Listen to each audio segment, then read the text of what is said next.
আসসালামু আলাইকুম গাইস, সবাই কেমন আছো? আশা করি সবাই ভালো আছো। আমিও ভালো আছি আল্লাহর রহমতে। আজকে আমি তোমাদেরকে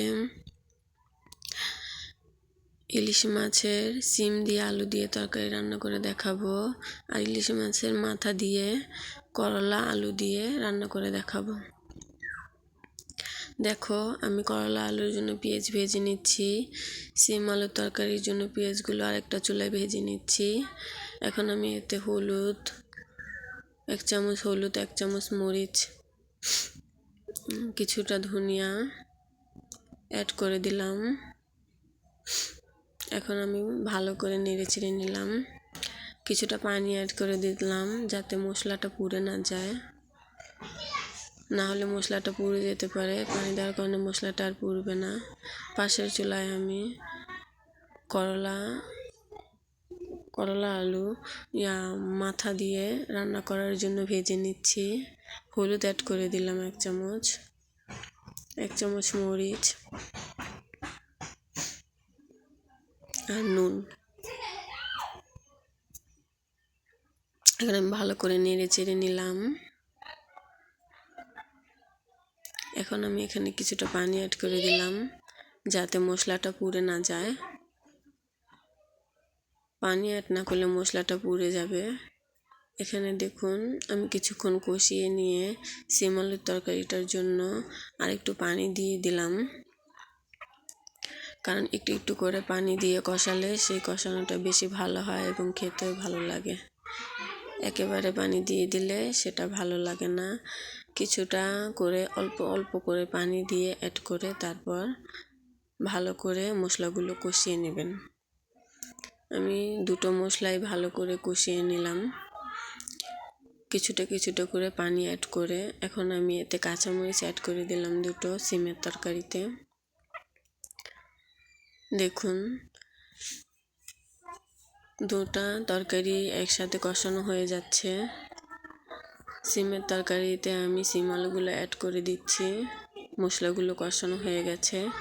এখন সিম আলুগুলো অ্যাড করে আমি ভালো করে কষিয়ে নেব। দেখুন, মশলাগুলো মিশিয়ে দিয়েছি, মশলাগুলো মিশে গেছে। এখন আমি তরকারিটা একটু ঢেকে রাখবো। এখানে আমার করলার তরকারিটা কষানো হয়ে গেছে। মশলাগুলো আমি এতে মাথা আর কাংসাগুলো অ্যাড করে দিলাম। অ্যাড করে কিছুক্ষণ মাথাগুলো কষিয়ে নেব।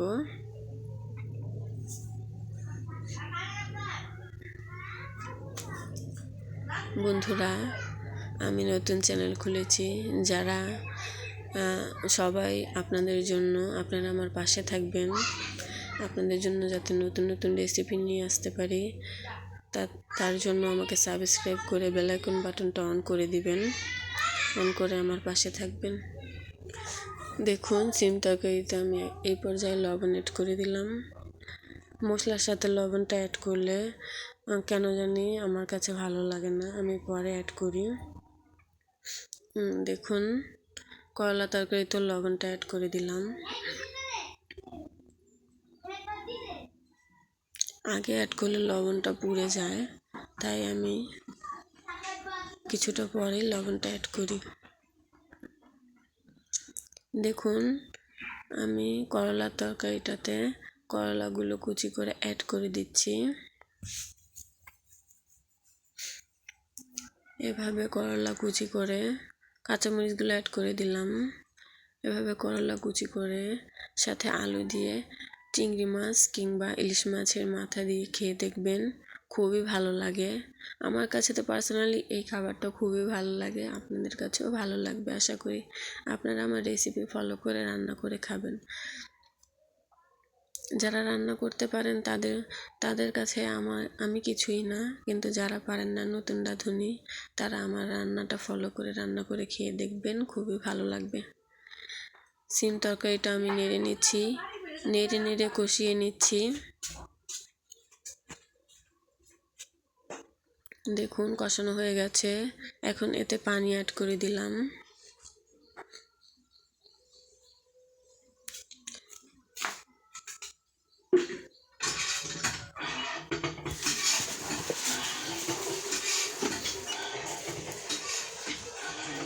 পানি অ্যাড করে আমি ভালো করে নেড়ে চেড়ে নিলাম, পানিটা যাতে মিশে যায়।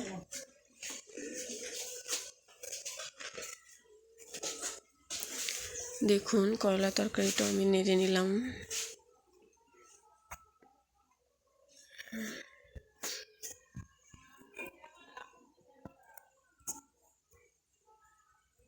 ভালো করে নেড়ে চেড়ে উল্টিয়ে দিচ্ছি যাতে সব দিকে ভালো করে মশলাটা মিশে যায়।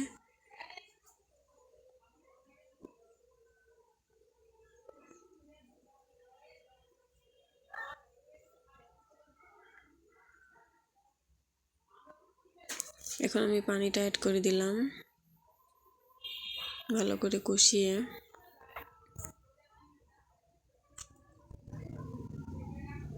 এখন এটা কিছুক্ষণ সিদ্ধ হবে।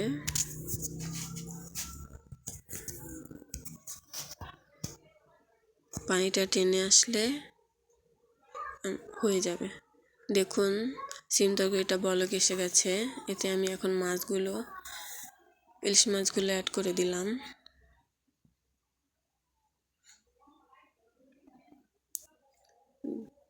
দেখুন উস্তা তরকারিটা অনেকটাই হয়ে এসেছে, আর কিছুক্ষণ হবে।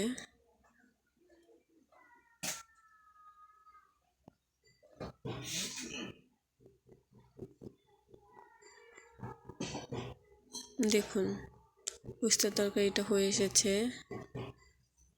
এখন আমি এতে ধনেপাতা কুচি অ্যাড করে দিচ্ছি।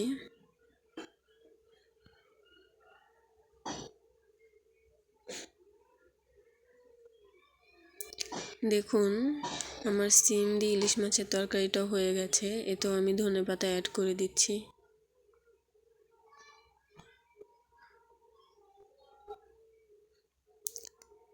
দুটো তরকারিতেই ধনেপাতা অ্যাড করে দিয়ে আমি এখন চুলাটা অফ করে নামিয়ে নেব।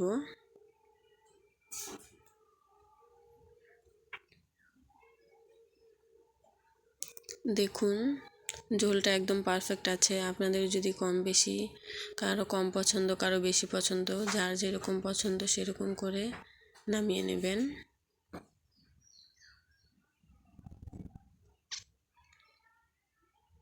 দেখুন উস্তা তরকারিটা আমি এই পর্যায়ে একটু নেড়ে চুলা থেকে নামিয়ে নেব।